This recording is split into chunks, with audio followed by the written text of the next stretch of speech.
Hey, I'd like to welcome you to another episode of Mission Matters. My name is Adam Torres, and if you'd like to apply to be a guest in the show, just head on over to missionmatters.com and click on Be Our Guest to apply. All right, so today I have Al Schuster on the line. He's president, owner, and founder of Polaris Brand Promotions. Al, welcome to the show. Thanks, Adam. Great to be here. All right, Al, so I like what we're talking about today, man. So how to run experiential marketing campaigns. This is one of my favorite topics when it comes to just marketing in general, because I feel like in person or leaving a person with an experience is something they're going to remember for sometimes, days, weeks, or sometimes years. I mean, depending, I can still remember some of my earlier concerts I went to as a kid. So who knows if you can make that connection to a brand and an experience and an individual, you might have a consumer for life if you do it right. So I'm excited to pick your brain here. But I guess before we get into that, I see, president, owner, founder. Talk to me about Polaris Brand Promotions and really where to getting into this marketing business. Where'd that start for you? Well, thank you. I am the founder, owner, and president of Polaris Brand Promotions. We are a nationwide experiential marketing and promotional staffing agency located in and around the Philadelphia area. However, we do service clients nationwide. Our goal, our mission, so to speak, is to create unforgettable experiences for your brand. Our goal is to find the right staff that can help promote the brand, really bring it to life for the consumer, provide them with that human interaction, that positive experience, that brand knowledge, to not only encourage the sale, but to raise brand awareness as well. So as for my history, I kind of have a background more in accounting and finance. I had the opportunity. Me too, by the way, Al. I was in finance for almost 14 years. This is interesting. So from finance to marketing, I think we're of the same cloth. Please continue. I just had to throw that out there. I got tired of the world of cubicles and spreadsheets. What can I say? Same. I started helping out someone who had a marketing agency part-time, doing this work, helping kind of at the administrative end of things, assign the staff and schedule them for these in-store alcoholic beverage demos. And, over time, I realized I can do this myself. I can take it nationwide. I can add a lot more value. And so I broke off from that business relationship and I founded the agency back around 2016, 2017 is when we got started.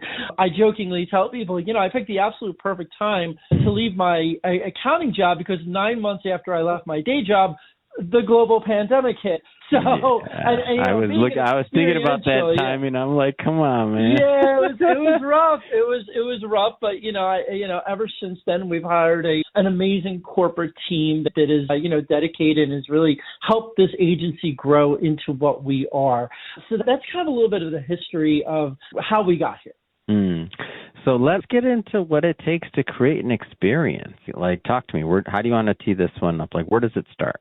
It all starts at the client level. Really understanding the brand story, the brand's history, what makes that brand unique and different, and understanding what our clients' goals and objectives are and how we can execute those goals on their behalf, whether it be helping to schedule in stores, finding the right talent, really helping to provide any of the background materials and the logistical support. Because, the consumer just sees someone handing out samples. The consumer really doesn't see all the back-end work that goes in, the quality and the care and the time that we put in, whether it be, working with the stores, confirming all the details, helping with the logistical end of making sure that the supplies are there, calling the stores to make sure everything's set up and ready to go, and then, making sure they show up on time, they fill out their recap reports and things correctly. So it really is a labor of love in our industry, not only to find the talent, which is the most important part to properly convey the brand points and encourage the sale, but to work behind the scenes to make sure that we're meeting our clients' goals. What type of, you mentioned obviously in-store products as one niche. What kind of brands do you typically work on? And you're not welcome to name drop one, you don't have to, but I just mean in general, like what industries, what brands, like what kind of setups, like give me, let's take it a layer deeper, if you will. Okay. So our agency started out primarily in alcoholic beverages, beer, wine, spirits, things like that. We've recently, I'd say in the last couple of years, really started to focus more on consumer packaged goods, like sweet and salty snacks, things that we have a lot less regulatory scrutiny and a lot more opportunities to present to consumers. So we haven't abandoned alcohol. We're still working with a number of really great alcoholic beverage brands, but our services can really be used by a lot of different clients out there. For instance, we can provide trade show booth staffing. So no matter what the brand, the industry, if it's a product or service, if you need help at your booth collecting leads or, giving away promotional items, engaging in like games of chance, like a spin wheel or something where you win a prize, our brand ambassadors can help out with that. We can help with large street teams. We can help with special events, whether it be directing attendees, whether it be door greeters, things like that. Our staff can help out with that as well. The funniest thing is, a lot of people don't know our industry even exists because we're the face of the brands that are our clients that we represent. So another example is at like large events, like concerts, sporting events, music festivals, you'll see like telecommunications companies, home improvement companies, automotive companies. They'll have their booth. They'll have their booth there, and a lot of times it's brand ambassadors hired by agencies like ours that are the ones wearing the branded shirts, engaging with the consumers. Right? Because a lot of times that's interesting. I had no idea.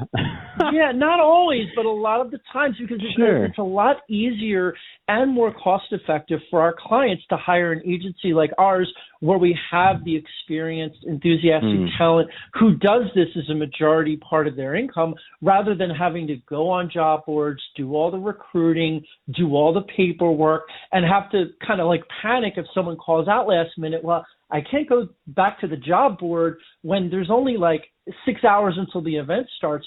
Where an agency like ours, we really had a lot of benefit because this is all we do. So if we know the last minute call out, we can call anyone else who'd applied, some of our regulars, and say, hey, are you available tonight? We had a call out. So we have a wide database available that we can pull from. That's awesome. Getting further into the event side of things, what are some of the main goals and objectives you should look for when launching an experiential campaign? Like, what are some of the goals? I can throw a few out there, but I would try to say not only be as well-rounded as possible, but also really try to derive the most benefit from an engagement. And for instance, we work with Safeway outside of all the Baltimore Ravens home games. Safeway is a major sponsor of the Ravens, and we have a 10-foot by 20-foot activation area where we have, like games of chance. And the goal there is to raise brand awareness. We can also give out, sometimes we'll give like $5 off coupons. That helps drive store traffic. We give away branded items like koozies and little beaded necklaces and things. That helps to bring brand awareness, raise brand awareness past when the activation occurs. So you really have to determine, it's very much driven by whatever your product or service is, if you're brick and mortar or an e-commerce retailer. It all really depends on what you're looking to get out of it, whether it be selling things on site, just giving away branded items, collecting leads by saying, hey, win a chance to have a car. You fill out this brief survey, maybe you get a giveaway item, but then it lead generates to, all the potential automobile buyers within the next 6 months, 12, 18 months. So we work with our brands to really determine, okay, what's the best course of action for you? What are you really trying to get out of this? And we provide consulting in a way to say, okay, well, this is how you can make the most out of your spend, get the most results, generate the most return for your investment, is identifying what's the most we can get out of these events for you. Yeah, that's awesome. What are some of the biggest challenges when planning one of these things? Because I'm a fan whenever I can find a specialist company like yours of using them, but I can see, some people, they go at it themselves, they try, and it's okay, bless their heart for trying, but like, what are some of the challenges you've seen? Because I'm sure you get those last minute calls like, all right, we need you. Can you got somebody? Like, talk to me about some of the challenges. And I know we usually ask, like, if we do an in-store demo, something that can be just scheduled at any kind of, day or time. We ask for around 3 to 4 weeks notice just to make sure we get the best possible staff. In terms of some of the challenges that we face, it is the last minute request. We do our best. We always go out our way for our clients. We do deal with, like any agency, last minute call outs. We've had clients cancel on us a couple of days before because of an emergency, and we never want to let our staff down who have committed their time to us for an event. We usually give them some type of compensation. It's a last minute cancellation because of our client. It's very much the logistics ends of things, because we don't just work with one client and go and execute. We work with a client. We work with the venue or the account/store. So there's a lot of variables. Sometimes we work with programs where they involve shipping. So making sure that, the items arrive on time, either at the venue or the store or the brand ambassador's home if we're shipping them a demo kit. So really, I would have to say that those are probably the biggest challenges, is any type of event logistics you could imagine for like a wedding or a concert or something like that. To a very much more scaled down degree, those apply to promotional events as well. Well, I'll tell you, this has been great having you on the show, Al, and learning more about what you do. That being said, last thing I want you to do here is I definitely want you to leave some contact information, please, like website, social media. How can people follow up? How can they connect? So that's first thing. And second thing, what type of organizations get the most value out of working with you and your team? Like, who's typically a good fit? Okay, well, first of all, thank you very much for having me and my agency on as well. The best way to reach us, I would have to say, is go to PolarisBrandPromotions.com. There you'll find links to all of our social accounts if you want to start following us on those as well. And as for, I guess you could say, the ideal candidate, first of all, I'm tempted to say, someone who wants to give us, hundreds of thousands of dollars of business, I am certainly not going to say no that. to. I'm a fan of that.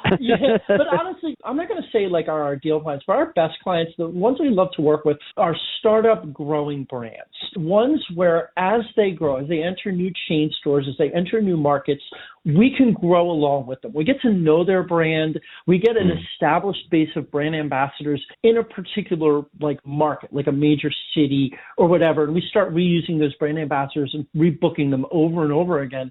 So those brand ambassadors get to know our brand and get to provide feedback that we share with our client. So as they grow, they enter a new chain store, they enter a new market, we get to know their brand, and we get to really be able to educate our brand ambassadors as to how to present that brand to the consumers and make the program successful.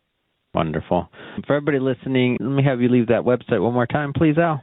It's PolarisBrandPromotions.com. Fantastic. Everybody listening, we'll put that link to the website in the show notes, so you can just click on it and head right on over. And speaking to the audience, if this is your first time with Mission Matters and you haven't done it yet, hit that subscribe or follow button. This is a daily show. Each and every day we're bringing you new content, new ideas, and hopefully new inspiration to help you along the way on your journey as well. So again, hit that subscribe or follow button. And Al, thanks again for coming on the show. Thank you for having me, Adam.